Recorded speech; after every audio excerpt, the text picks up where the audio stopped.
ಎಲ್ರಿಗೂ ನಮಸ್ಕಾರ. ನಮ್ಮ ನ್ಯೂಸ್ ಅಲರ್ಟ್ ಯೂಟ್ಯೂಬ್ ಚಾನಲ್ಗೆ ನಿಮಗೆ ಸ್ವಾಗತ. ನಾನು ಚಂದನ್. ಈ ಹಿಂದೆ ನಾನು ಬಹುಶಃ ಒಂದು 2-3 ವರ್ಷಗಳ ಹಿಂದೆನೆ ಶಿವಮೊಗ್ಗದಲ್ಲಿ ಹಿಂದೂ ಸಂಘಟನೆಯ ಕಾರ್ಯಕರ್ತ ಹರ್ಷ ಅನ್ನುವಂಥ ಒಬ್ಬ ಹುಡುಗನ ಬರ್ಬರ ಹತ್ಯೆ ಆಗುತ್ತೆ. ಆ ಸಂದರ್ಭದಲ್ಲಿ ಮಾತಾಡಿರ್ತೀವಿ, ಸಾಕಷ್ಟು ಯೂಟ್ಯೂಬರ್ಗಳು ಮಾಧ್ಯಮದಲ್ಲೆಲ್ಲ ಸುದ್ದಿ ಬಂದಿರುತ್ತೆ. ನಾನು ಕೂಡ ಗಂಟೆಗಟ್ಟಲೆ ಉಪದೇಶ ಹೇಳಿರ್ತೀನಿ, ಬೇಡ, ಎಲ್ಲಿಯವರೆಗೆ ಈ ಧರ್ಮದ ಅಮಲು ನಮ್ಮ ನೆತ್ತಿಗೇರಿರುತ್ತೆ ಅಲ್ಲಿವರೆಗೂ ಮನ್ಸ್ಗೂ ನೆಮ್ಮದಿ ಇರಲ್ಲ, ಮನೆಯವ್ರಿಗೂ ನೆಮ್ಮದಿ ಇರಲ್ಲ, ಸಮಾಜಕ್ಕೂ ನೆಮ್ಮದಿ ಇರಲ್ಲ, ಅಶಾಂತಿ ಕದಡುತ್ತಾ ಇರ್ತೀವಿ. ಆ ಪರಿಸ್ಥಿತಿಯಿಂದ ಆಚೆ ಬಂದ್ಬಿಟ್ಟು ನನ್ನ ಧರ್ಮನ ನಾನು ಪ್ರೀತಿಸ್ಬೇಕು, ಇನ್ನೊಂದು ಧರ್ಮನ ನಾನು ಗೌರವಿಸ್ಬೇಕು ಅನ್ನೋಂಥ ಮನಸ್ಥಿತಿ ಪ್ರತಿಯೊಬ್ಬ ಧರ್ಮದ ಪ್ರತಿಯೊಬ್ಬ ನಾಗರಿಕನಿಗೆ, ಪ್ರತಿಯೊಬ್ಬ ಪ್ರಜೆಗೆ ಯಾವಾಗ ಬರುತ್ತೆ ಅವತ್ತು ಈ ದೇಶ ಸ್ವಚ್ಛವಾಗುತ್ತೆ, ಶಾಂತಿಯಿಂದ ಇರುತ್ತೆ ಅನ್ನೋಂಥದ್ದನ್ನೇ ಹೇಳಿರ್ತೀನಿ. ಜೊತೆಗೆ ಒಂದಷ್ಟು ಯುವಕರಿಗೆ ಒಂದಷ್ಟು ಸಂದೇಶವನ್ನು ಕೂಡ ಹೇಳಿರ್ತೀವಿ. ಬೇಡ ಕಣ್ರಪ್ಪ, ನಿಮ್ಮ ಮನೆಯವ್ರನ್ನ ನೋಡಿ, ಈಗ ತಾನೇ ಮದುವೆ ಆಗಿರ್ತೀರಿ, ನಿಮ್ಮ ಹೆಂಡತಿ ಮಕ್ಕಳು ಮುಖ ನೋಡಿ, ನಿಮ್ಮ ಅಪ್ಪ ಅಮ್ಮನ ಮುಖ ನೋಡಿ, ಯಾರೋ ಕಿಚ್ಚೆಬ್ಬಿಸ್ತಾರೆ, ಯಾರೋ ನಿಮ್ಮನ್ನ ಉರಿ ತುಂಬಿಸ್ತಾರೆ, ಯಾರೋ ನಿಮ್ಮನ್ನ ರೊಚ್ಚಿಗೇಳಿಸ್ತಾರೆ ಅನ್ನೋ ಕಾರಣಕ್ಕೆ ನೀವು ಹೋಗಿ ಬಲಿ ಆಗಬೇಡಿ. ಯಾಕಂತಂದ್ರೆ ನಿಮ್ಮನ್ನ ರೊಚ್ಚಿಗೇಳಿಸ್ತಾರಲ್ಲ, ನಿಮ್ಮನ್ನ ಕಿಚ್ಚೆಬ್ಬಿಸ್ತಾರಲ್ಲ, ನಿಮ್ಮನ್ನ ಉಯಿಲೆಬ್ಬಿಸ್ತಾರಲ್ಲ, ಅವ್ರ ಮಕ್ಕಳು, ಅವ್ರ ಸಂಬಂಧಿಕರು, ಅವ್ರ ನೆಂಟ್ರಿಸ್ಟ್ರು ಯಾರೂ ಕೂಡ ಈ ರೀತಿಯ ಪ್ರಕರಣಗಳಲ್ಲಿ ಬಲಿಯಾಗಲ್ಲ, ಯಾರೂ ಕೂಡ ಈ ರೀತಿಯ ಪ್ರಕರಣಗಳಲ್ಲಿ ಹತ್ಯೆ ಆಗಲ್ಲ. ಈ ತರ ಪ್ರಕರಣಗಳಲ್ಲಿ ಹತ್ಯೆ ಆಗ್ತಿರುವಂಥದ್ದು, ಬಲಿ ಆಗ್ತಿರುವಂಥದ್ದು, ಕೊಲೆ ಆಗ್ತಿರುವಂಥದ್ದು ಕೇವಲ ಮಧ್ಯಮ ವರ್ಗದ ಕುಟುಂಬದ ಜನರ ಮಕ್ಕಳು. ಕಾರಣ, ನಾನು ಹಿಂದೂ, ನಾನು ಮುಸ್ಲಿಂ ಅನ್ನುವಂಥದ್ದನ್ನ ನಿಮ್ಮ ತಲೆಯಲ್ಲಿ ಬಿತ್ತು ಬಿಟ್ಟವ್ರೆ. ನಿಮ್ಮ ಧರ್ಮ ಓಕೆ. ಏನಾಯ್ತು ಹಾಗಾದ್ರೆ ಘಟನೆ ನಿನ್ನೆ ರಾತ್ರಿ? ಯಾವ ಘಟನೆಗಳು ಈ ಘಟನೆಗೆ ತಿರುವನ್ನ ಕೊಡ್ತಾ ಇದ್ದಾವೆ ಅನ್ನುವಂಥದ್ದನ್ನ ಇಂಚಿಂಚಾಗಿ ನಿಮ್ಗೆ ಎಕ್ಸ್ಪ್ಲೇನ್ ಮಾಡ್ತೀನಿ. ಒಂಚೂರು ತಲೆಗೆ ಹಾಕೊಂಡು ಕೇಳಿ. ಬಹುಶಃ 1-2 ಮನಸ್ಥಿತಿಗಳು ಇದರಿಂದ ಬದಲಾದ್ರೂ ಕೂಡ ಸಮಾಧಾನ ಈ ಒಂದು ವಿಡಿಯೋ ಮಾಡಿದ ಉದ್ದೇಶಕ್ಕೆ. ಸುಹಾಸ್ ಶೆಟ್ಟಿ ಎನ್ನುವಂತ ಬಜರಂಗ ದಳದ ಕಾರ್ಯಕರ್ತನಾಗಿದ್ದಂತಹ, ಹಾಗೇನೆ ಫಾಜಿಲ್ ಎಂಬಾತನ ಹತ್ಯೆ ಪ್ರಕರಣದ A1 ಆರೋಪಿಯಾಗಿದ್ದಂತಹ ಸುಹಾಸ್ ಶೆಟ್ಟಿ ಎನ್ನುವಂತ ಹಿಂದೂ ಸಂಘಟನೆಯ ಒಬ್ಬ ಹುಡುಗನನ್ನ ನಿನ್ನೆ ರಾತ್ರಿ 8:30 ಬರ್ಬರವಾಗಿ ಹೊಡೆದಾಕ್ತಾರೆ.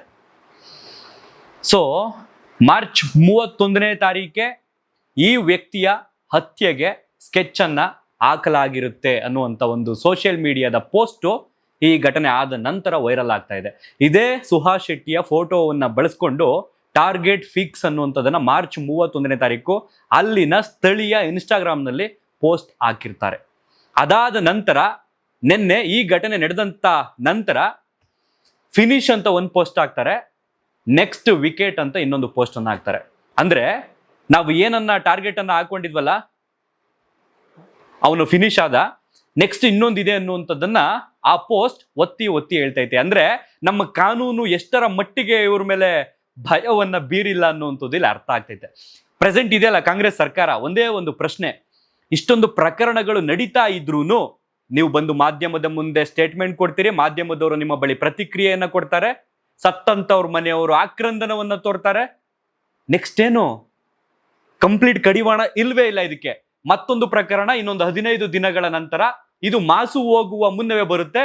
ಇದೇ ರೀತಿ ಸರ್ಕಾರದ ಅಧಿಕಾರಿಗಳು, ಸರ್ಕಾರದ ಸಚಿವರು, ಮುಖ್ಯಮಂತ್ರಿಗಳು, ಗೃಹ ಮಂತ್ರಿಗಳು, ಇವರು ಎಲ್ಲ ಸೇರ್ಕೊಂಡು ಬಂದ್ಬಿಟ್ಟು ಮಾಧ್ಯಮಗಳ ಮುಂದೆ ಈ ಪ್ರಕರಣದಲ್ಲಿ ಯಾವನೇ ಇದ್ರು ಅವನನ್ನ ಬಂಧಿಸ್ತೀವಿ, ಅವನ್ಗೆ ಹಂಗ್ ಮಾಡ್ತೀವಿ, ಹಿಂಗ್ ಮಾಡ್ತೀವಿ ಅಂತ ಹೆಚ್ಚು ಕಡಿಮೆ ನನಗ್ ಬುದ್ಧಿ ಬಂದಾಗಿಂದನೋ ಯಾವುದೇ ಸರ್ಕಾರ ಬಂದ್ರು, ಯಾವುದೇ ಸರ್ಕಾರದ ಜನಪ್ರತಿನಿಧಿಗಳು ನೀವು ಬಂದ್ರು ಇದೇ ಸ್ಟೇಟ್ಮೆಂಟ್ ಅನ್ನ ಕೊಡ್ತಾ ಇರುವಂತದ್ದು ಹೊರತು ಸಮಾಜದಲ್ಲಿ ಯಾವುದೇ ರೀತಿಯ ಬದಲಾವಣೆ ನಿಮ್ಮಿಂದ ಆಗಿಲ್ಲ. ನಿಮ್ಮಿಂದ ಆಗ್ತಿತ್ತು ಯಾವಾಗ ಈ ಮಾಧ್ಯಮಗಳು ಸರಿಯಾಗಿದ್ದಾಗ ನಿಮ್ಮಿಂದ ಆಗ್ತಿತ್ತು. ಬಟ್ ಈ ಮಾಧ್ಯಮಗಳು ಉರಿಯೋ ಬೆಂಕಿಗೆ ತುಪ್ಪ ಸುರಿದು ತಮ್ಮ ಬೆಳೆ ಅವರು ಬೇಯಿಸ್ಕೊಳ್ತವ್ರೆ, ನಿಮ್ಮ ಬೆಳೆ ನೀವು ಬೇಯಿಸ್ಕೊಳ್ತಾ ಇದ್ದೀರಿ, ಅವ್ರವ್ರ ಬೆಳೆ ಅವ್ರವ್ರು ಬೇಯಿಸ್ಕೊಳ್ತಿದ್ದಾರೆ. ಇದೇ ಆಗಿರ್ತಕ್ಕಂಥದ್ದು ನಮ್ಮ ಸಮಾಜದ ಮೊದಲ ಪರಿಸ್ಥಿತಿ. 2022 ಜುಲೈ 26ನೇ ತಾರೀಕು ಹಿಂದೂ ಸಂಘಟನೆಯ ಕಾರ್ಯಕರ್ತ ಹಾಗೇನೆ ಬಿಜೆಪಿಯ ಯುವ ಮೋರ್ಚಾ ಸದಸ್ಯ ಪ್ರವೀಣ್ ನೆಟ್ಟಾರು ಎಂಬಾತನ ಹತ್ಯೆ ಆಗುತ್ತೆ. ಹತ್ಯೆ ಮಾಡಿದವರು ಯಾರು? ಒಂದಷ್ಟು ಮುಸ್ಲಿಂ ಯುವಕರು. ಎಲ್ಲಿ? ಇದೇ ದಕ್ಷಿಣ ಕನ್ನಡ ಜಿಲ್ಲೆಯಲ್ಲಿ ಹತ್ಯೆ ಆಗುತ್ತೆ. ಅದಾದ ನಂತರ ಹಿಂದೂ ಸಂಘಟನೆಗಳು ಬೆಂಕಿಯನ್ನ ತೋರಿಸ್ತಾರೆ, ಅಂದ್ರೆ ಕೋಪವನ್ನ ತೋರಿಸ್ತಾರೆ.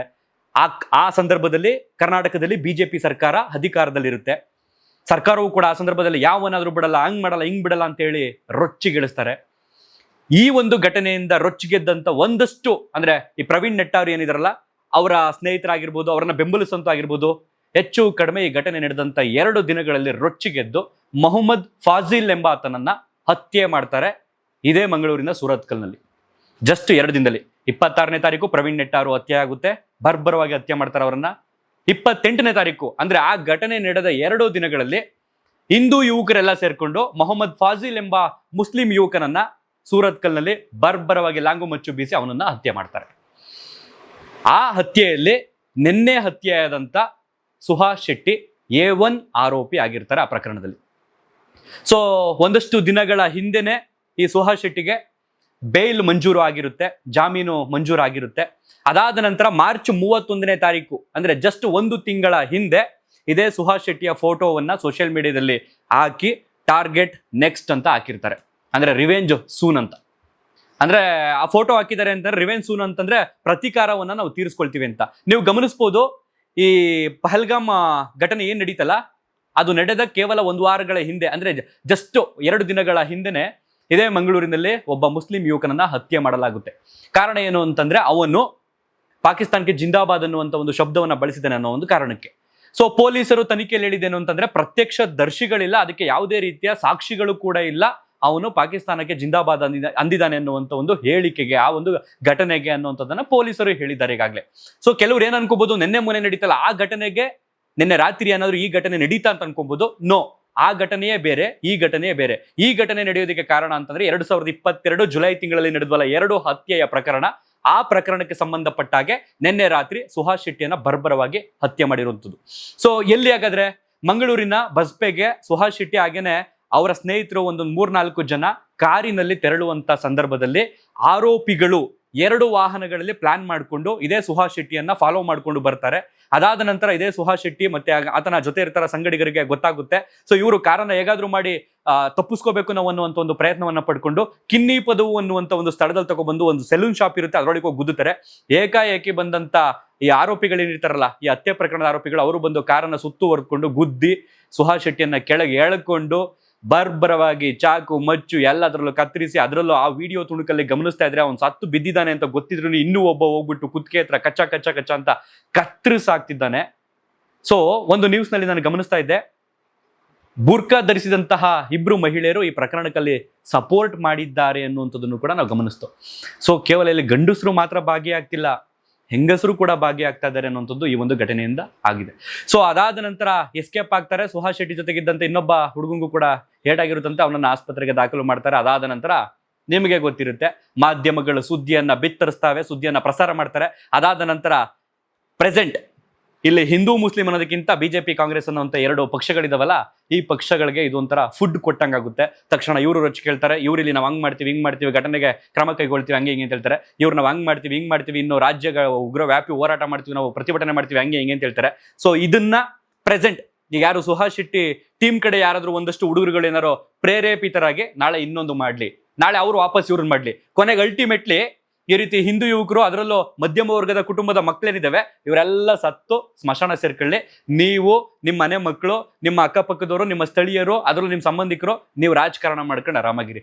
ನಿಮ್ಮ ಜನ್ಮಗಳಿಗೆ ಒಂದೇ ಒಂದು ಪಕ್ಷಕ್ಕೂ ನಾಚಿಕೆ ಮಾನ ಮರ್ಯಾದೆಗಳು ನಿಮ್ಗಿಲ್ವ ಅವನು ಚೂರಾದ್ರೂ. ಈ ರೀತಿ ಘಟನೆಗಳು ನಡೀತಿರೋದೇ ಮೂಲ ಕಾರಣ ನೀವೇ ಕಂಪ್ಲೀಟ್ ಆಗಿ ನಾನು ಈ ಪಕ್ಷದವನು, ನಾನು ಕಂಪ್ಲೀಟ್ ಆಗಿ ಇದು ಕಡಿವಾಣ ಆಗ್ತೀನಿ ಅಂತ ನಿಂತ್ಕೊಂಡ್ರೆ, ನಾನು ಈ ಪಕ್ಷದವನು, ನಾನು ಇದು ಕಡಿವಾಣ ಆಗ್ತೀನಿ ಅಂತ ನಿಂತ್ಕೊಂಡ್ರೆ ಈ ಘಟನೆಯಲ್ಲಿ ಬೆಳಕಿಗೆ ಬರ್ತವೆ.